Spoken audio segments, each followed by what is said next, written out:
For listeners of over 100 episodes of Business Beyond Brexit podcasts, as well as our Brexit TV, you'll recall that we've urged you to be forward-thinking in managing your financial challenges, with an eye on both now and the future.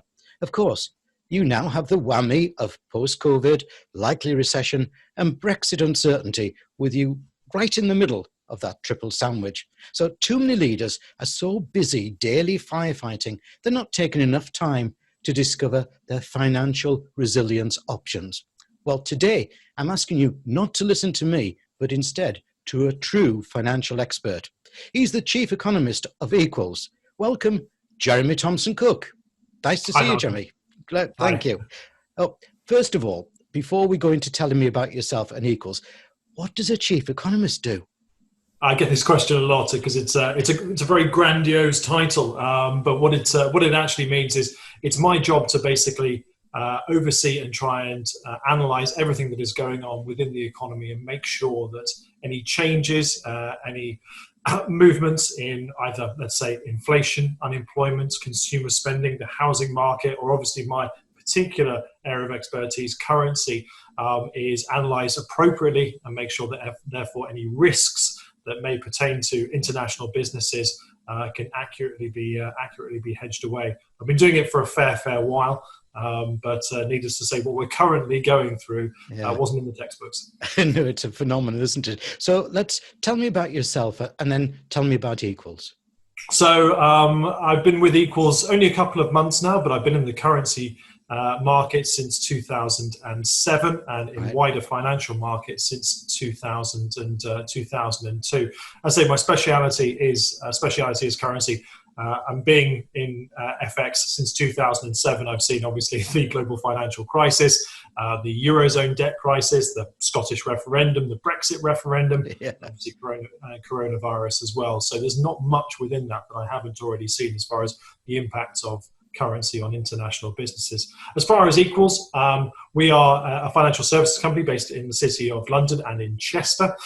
We do international payments, corporate expenses, current accounts, credit facilities, currency cards, and travel cash as well.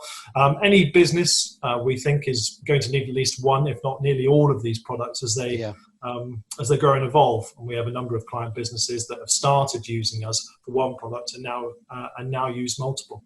Great. So how can Equals, the customers of Equals, weather my triple whammy of COVID, recession, and Brexit? I think you've thrown a few more in there as well. Yeah, no, absolutely. I mean, this is extraordinary times. There's no, the amount of emails you get where it says, hope you're doing okay in these unprecedented times. I mean, I don't think anyone's doubting that at the moment. But obviously this year could be a real crucible for British businesses. It was meant to be the year that obviously British businesses almost had off from the trials and tribulations of Brexit, given the end of the Article 50 period and therefore the transition period coming into effect. The way that we are thinking that some businesses will look at things is they will choose to diversify themselves away from areas away from their solid business propositions they have at the moment to be able to take advantage of the new opportunities that Brexit may produce. Yeah. Some, on the other side of things, we think will choose to specialize. They know exactly what they are good at. And where they can make a significant amount of margin, which is obviously able for them to continue function as a business, and they will drill down into that and make their key proposition moving forward. The obvious thing that we have to now bear in mind is that we are heading towards a fairly scary recession, and it would be those businesses. Some businesses who chose to diversify will do very, very well, and some won't, and some who chose to specialize will do very, very well, and some won't. But as long as they are staying obviously nimble, they're having continual conversations with their financial partners, be that a bank or alongside their supply chain, there's probably a couple of ways that businesses can at least start to try and weather exactly what's going on at the moment. I don't think, Jeremy, that so many are actually making those conversations because in many cases they're having trouble getting through to the bank to make a conversation. So how real are the financial dangers that businesses face in, shall we say, the next 6 months? I don't think it really gets much more severe than this, to be honest. Right. As I said, in my intro, we're not seeing the kind of things that you normally see in a textbook when you talk about a recession or even a depression. The GDP figures for the second quarter of this year in the UK, the Bank of England said it's going to be more than 20%. I think that's right, but they're still saying that's going to be better than what they had previously forecast. A couple of quarters of this kind of growth, these kind of falls, and you'd be back to GDP levels that we haven't seen since 1990. So almost a generation of economic output completely lost. So that is a real financial danger.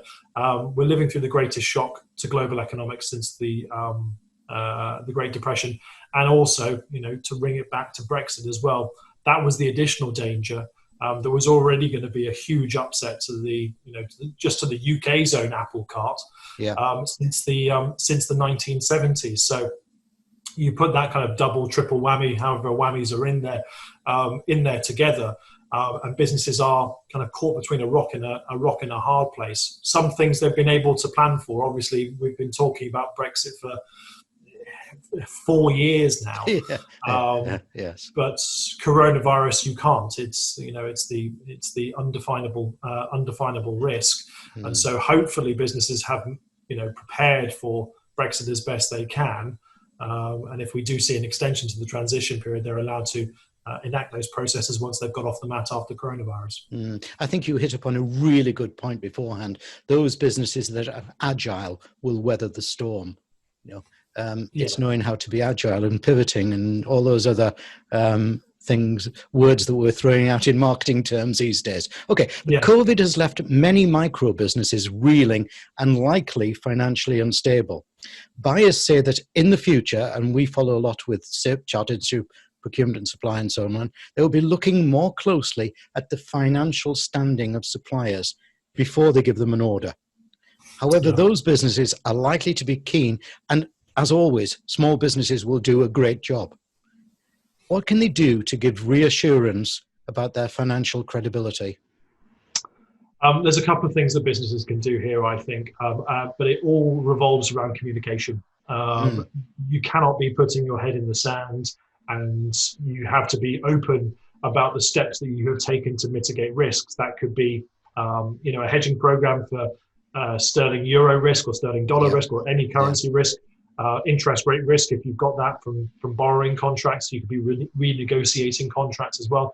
But I would certainly say start talking openly with your suppliers, and where appropriate, depending on obviously the relative impact that they would have on your business and you on theirs, to put together a joint strategy to mitigate the risk. Because obviously, as much as you may be worried, or they may be worried about you, you're also going to be worried about them. So there is a symbiotic relationship there. And keep showing your support and appreciation for the people who make your business work as well, because we are all in this. We are all in this together. But the first thing you have to do is be open about it to your suppliers, and if that means saying, we're going to need an extra 15 days to settle these contracts, or our supply chain is still a little bit tangled up. We need to add an extra 2 weeks before we can deliver these products.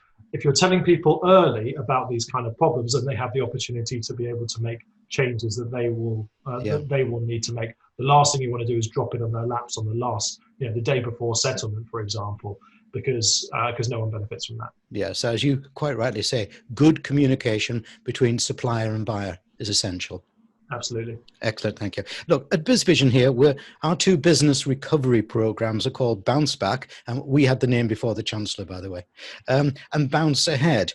Bounce Back, we say, infers back to where you were, but you'll still be behind because you might have borrowed and so on there. Bounce Ahead is to take advantage of the opportunity to achieve faster growth. Each has different demands and financials. So how does Equals support businesses in both scenarios? I would say that given how long we've been around, I would say that we do have, and the broad breadth of businesses that we speak to, it'll be micro caps to FTSE 250 listed businesses. So anyone who has a financial hat on a Thursday when they're not doing the sales hat on the Wednesday, to huge companies with treasury teams and 3 sets of financial controllers. So we have the ability to talk to all those businesses and knowledge about how those businesses will operate, both in the UK, but also most importantly in this soon to be post-Brexit world, in foreign markets as well. So how you would become an exporter, for example, how you would become an importer, where you need to be talking to about or who you need to be talking to about integrated supply chains. But also, therefore, we can talk to you about it, but also enact that as well by kind of competitive pricing, analysis of currency markets, also cost controls as well in our expense platform. I think a lot of people will have realized over the course of the past couple of months that while you've got to be rigid on a lot of things, if your costs have been spiraling out of control during this crisis, then you're in real trouble. So having a real eagle eye on these things via a single kind of integrated platform is a very useful thing. So whether you're bouncing back and therefore just trying to get back to where you were, or bouncing ahead and trying to be the first one on the march, the tip of the spear in the post-coronavirus virus world, there's ways we can help. Yeah, I love the way that I'm sort of getting the impression that Equals will give the business owner confidence, that backup, that support that is so missing almost in today's financial areas. But what are the top 3 mistakes that smaller businesses make when they're planning their cash flow? Is it being too optimistic on sales levels, for example? I never tend to think of optimism as a mistake. I love it when a business is optimistic. I come from an army family. We always use the 7 Ps, which is a British Army saying, which is proper planning and preparation prevents something. Yeah, I got that. So while the first mistake is not preparing for that first kind of punch in the face, because it's going to eventually happen. So have a plan that takes into account at least a third less cash flow than you would expect under normal circumstances. So you can be optimistic and say this is what we are expecting, but if you don't have that secondary plan in your back pocket, then you're going to be scrabbling around for an idea of what's going on. Similarly, optimistic sales levels or growth expectations are always a killer, especially if you've assigned marketing costs, for example, if you're doing a lot of SEO work, for example, and they've been assigned towards that sales level or that growth expectation. On the expectation, there'll be a multiple increase in revenue. And one thing I'll always say is never accept late payment. Once you're known to be a bit of a soft touch, you can't then go back to people and say, right, you need to pay up now, because businesses will always think they've got that wiggle room. Soon as once you start sending out invoices, make sure your payment terms are clear and that they are enforced as well. We've got a good strategy on that, by the way. We've got 6 Indian companies wanting to do business into the UK, and their way of starting usually is to start negotiating. But my wife looks after that, and she's ferocious at getting the money and the negotiation. Get the attack dog on there. That's it. Yeah, keep away from soft Malcolm. Post Brexit, the way forward for the UK is greater exporter, and I totally committed to that. And at BizVision, we're encouraging that with our Sell Global TV and our Sell Global podcasts. But too many businesses are reluctant to explore exporting as they fear about they won't get paid. What should they be doing about overcoming that fear? Well, I totally agree with you that the way the UK business is going to be able to recover post-Brexit and be able to push onwards post-Brexit is via exporting. We've got to be out there selling our stuff to the rest of the world. The exporting is great, or export is great campaign. I think is a very, very good campaign for businesses who haven't done anything of this ilk previously as a first port of call.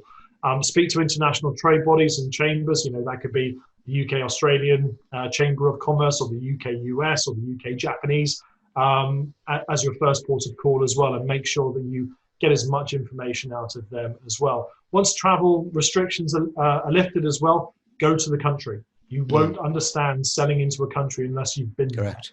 there. You can't do that from a Zoom call, based, at your factory or in your study at home. Relationships are made over, a bowl of food and a bottle of the local liquor with an agent or local distributor who can help you out there. And if you are worried, using a local distributor is the kind of way that we would say is good at kind of dipping your toe in the market. They'll know the market better.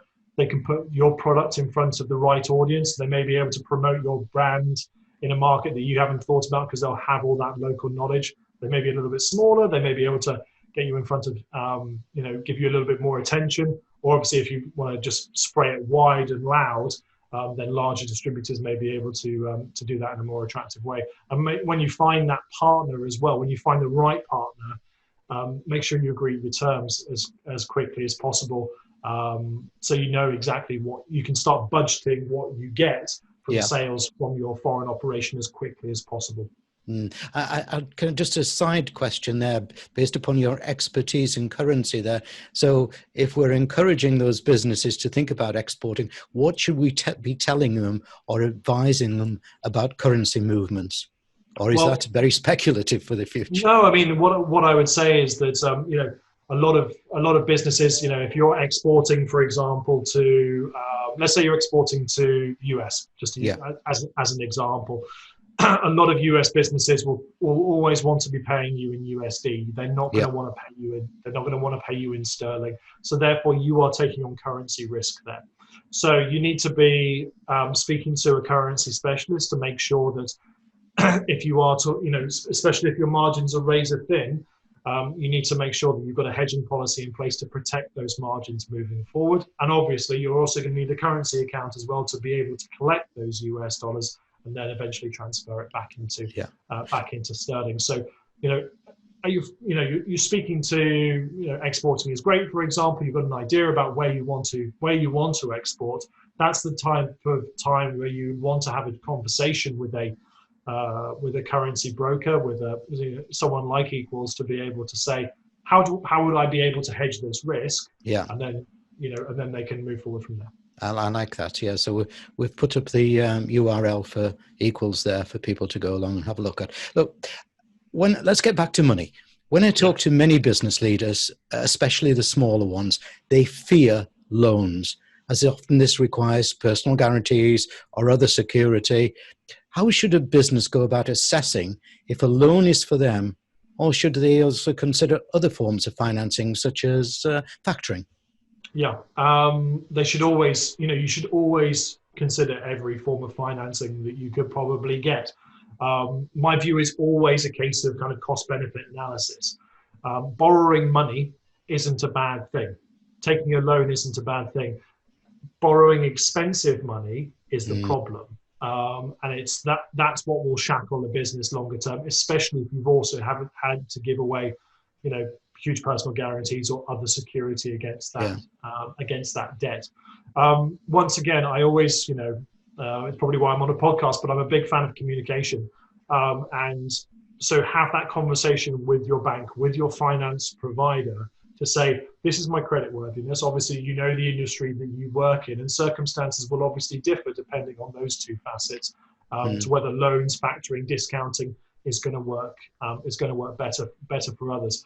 In my experience, people look over the options and they tend to go with the cheapest one, purely because they're not saddled with those interest rate payments moving forward. But obviously, it depends on your individual circumstances. Yeah, and sometimes the cheapest isn't the best. No, not at all. Yeah, look, I focus a lot in my work on helping companies win through being compliant. I know that many worry, especially in export situations, of being caught in things like money laundering scams, some of which are very clever, by the way, aren't they? And often target the smaller business. Can you give me an overview of what businesses should put in place to avoid such a situation? Sure. I would hope every business who's listening to this or who's watching this, you would hopefully already have a strong kind of information security program in place, to make sure that regardless of whether you're exporting or not, that any emails that is being sent through, any kind of phishing attacks or things like that, you're able to weed those out of the emails that obviously you want from trusted suppliers and distributors. If you're new to the world of exporting and obviously exposing yourself to the rest of the world, then, you know, to go back to a previous answer, talking to people like Exporting is great. They'll be able to put you in touch with people who are trusted. You're going to have to do a lot of research. There's no two ways about it. No one just flicks a switch and becomes an exporter and revenue up 80%. It takes time. It takes a lot of research to do this. But also, as you know, as much as I always like to think as well, from a personal point of view, if something seems too good to be true, it probably is. It probably, you know, if it looks like a horse and sounds like a horse and smells like a horse, it's probably a horse. Right. You can also always speak to us as well. You know, we work with as many businesses as we do, sending money all around the world, receiving money from all around the world. There's not much we haven't seen. And so, you know, if they're saying, you know, you need to deposit these amounts of funds here and, you know, pay in, you know, certain different currencies or cryptocurrencies or things like that, then we'll be able to probably run our nose over it and pretty instantaneously say something seems a bit fishy here. Yeah, keep away from it. I'm with you. The smaller business often lacks financial acumen, especially in the areas of management indicators. You know, often they've started off with £200 in a bag of tools and suddenly they've got a business with 80 joiners or whatever it may be. Can you suggest 3 simple ratios that all could learn to easily use to better manage themselves? Sure. I would always go to the quick ratio. So total assets minus inventories, and then divide that by your liabilities. Take out the inventories because you've got to have access to that cash. And obviously, at the moment, you know exactly why. That when the proverbial hits the fan, it doesn't matter how much you've got in your inventories, that you need access to cash and you may need it quickly. But in normal times, certainly for a sales business, inventory turnover is always something I would tend to look at. So that's kind of sales within a given period, let's say a 3-month period, divided by your average inventory over the course of the same period. Are you spending too much money on stock? Are your sales team not doing exactly what they should be doing? That turnover will be able to show you. Sorry, that ratio will be able to show you that pretty well. And then expenses versus budget. You know, revenue can always be running higher, but if expenses are running higher at a similar rate, you're running to standstill. So using an expense platform to keep an eye on your outgoings versus what you want to pay, what you expected to pay, should always be the first course of call. You can have a record month of profits, and your sales teams could be, you know, heading out to the pub on a Friday afternoon. We were allowed to go to the pub, obviously. Heading out to the pub on a Friday afternoon to say, you know, look, everything's well done. But if your expenses are out of whack, then that's all for nothing. Because obviously some will start selling below margin if you're not careful. Yes, absolutely. Yeah. Okay. With your tremendous experience, I'd love if you can give some general guidance to viewers and listeners on how to improve profitability, from a financial management perspective. Do you have, say, 3 top tips on improving profitability? Sure. The first one, you may have heard before, but the key to helping a business is normally already in the business already, but you probably just haven't found it. And that's going to be in the data of your business. You need to know and own your data. Someone in the financial management side of the business, finance director or someone within that, on that desk, should be adept at pulling apart the data to make sure they know exactly what is going on in the business at any one time, and they'll be able to see where things are running short or things are running over where they need to be, and therefore pull back into some semblance of normality. The second thing, and this definitely comes from me as an economist, is that cost reductions are likely good in the short term, but will likely hinder you in the long term. that investment is the key thing to move forward. That if you need to clear some money off the bottom line, as far as rolling back jobs, for example, or cutting a product line, then that may help in the short term. That may give you a couple of months, maybe even a couple of quarters of positivity. But you have to keep investing to make sure that you are actually winning in the longer term. You have to keep growing. Yeah. And to go back to your previous point about selling below margin, the most important metric for a sales team isn't profit. It should be cost to serve. And that is, obviously how much it costs to be able to maintain the relationship with this client and for the client to continue to use them. Continue to use you.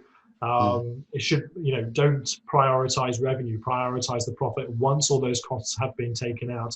And then you'll exactly know just how well you are selling. Because if you're selling to businesses that need a lot of work, then obviously you may not be able to make cost reductions because you've got a lot of people doing individual jobs on a project that may not be making you enough money. Yeah, for years I've tried to teach salespeople to look for the profitable clients and get rid of the toxic ones. Yeah. I'm staying with my theory of threes. My theme of threes here. So, what 3 financial impacts should the forward-thinking business leader be aiming to avoid post-Brexit?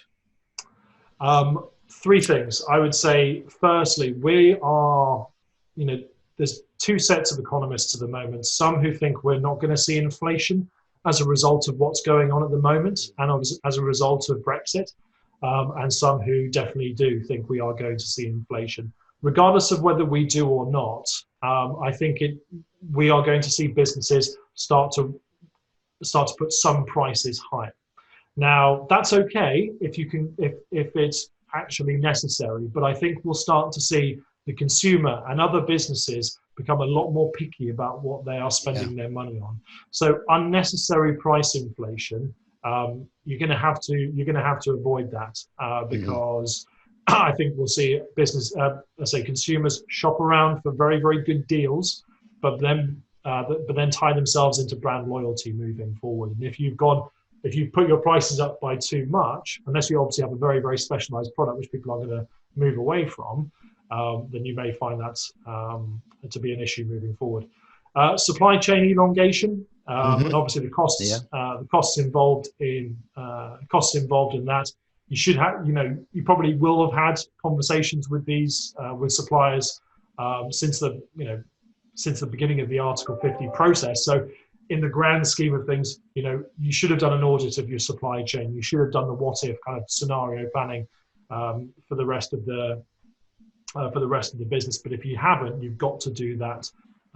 You've got to do that now. It's going to take a lot of time. It's going to take a lot of resources. But if people are sat at home, working at the moment, if they don't have stuff to do, it's the classic stuff that they could be doing now. Yeah. And lastly, currency risk. I'll say it from a currency point of view. The amount of times that I've spoken to businesses who have the most fantastic products, they have amazing margins, and supply chains which are almost unbreakable, but they lose out 5% of their margin because they haven't hedged their currency. I would be a very rich man if I had £1 for every business that I've seen that does that, or simply just takes the risk because they think I don't have time to hedge it away. It's a phone call. It's a couple of phone calls, a conversation, and you don't have to think about currency for the rest of the year, the rest of the quarter, whatever it may be. As much as I enjoy talking to my clients, I know that if I'm not talking to them, it's probably because they're hedged and they're getting on with something a lot more important. It's interesting, that one. I would also add in, and you were talking about it earlier, good communication, because with your customer, it's rather interesting. Today, CIPS, Chartered Institute of Procurement and Supply, announced that the buyer survey they've just done said that 45% of buyers were going to maintain relationships with the alternative suppliers they had found within this COVID time, which means that you don't let your competitor in the door. So, Jeremy, final question on my theme of threes. Okay, if you were granted 3 wishes, I'm not doing my fairy godmother, by the way, but you're granted three wishes to ensure the flourishing of the smaller business in the next 3 years, what would those 3 wishes be? I think the first one would have to be a vaccine for COVID-19. Yes. So we are back to some semblance of normality, but obviously with the lessons learned that of how businesses have reacted to to this crisis, as you said, the retooling of supply chains to different suppliers, and whether that actually means that moving forward, this is the business relationship that we want. From an economist point of view, we're going to have to pay back some of this over the longer term. So, my second point would probably be a review of business rates. The rates challenge for businesses here in the UK is something which is desperate for a lot of businesses. And if there hadn't been the holiday that the Chancellor put in place for business rates in certain industries, regardless of the amount of support they were being offered, the money would be given to the governments and then back to the governments in the form of rates. I think the taxes on some businesses are simply were just too high at the moment. And lastly, to finish on the theme of communication, this crisis and Brexit as well has also brought businesses and industries closer together, because if we can't get through it together, then we're not going to get through it at all. And to borrow a phrase, we're only as strong as our weakest link at the moment. So if we are continuing to communicate both inter-industry and intra-industry to make sure that businesses are continuing to survive, then I think a longer term businesses and industries will benefit from that inclusion, as opposed to simply being islands in a stream. Okay. Jeremy Thompson-Cook of Equals Money, I've loved listening to you. You really are a true professional. And I've also learned that we should be encouraging our small businesses and more to go and have a little look at this particular URL and have a good chat to Equals Money. Thank you very much for giving me your time today. I appreciate it. Thanks, Malcolm. All the best.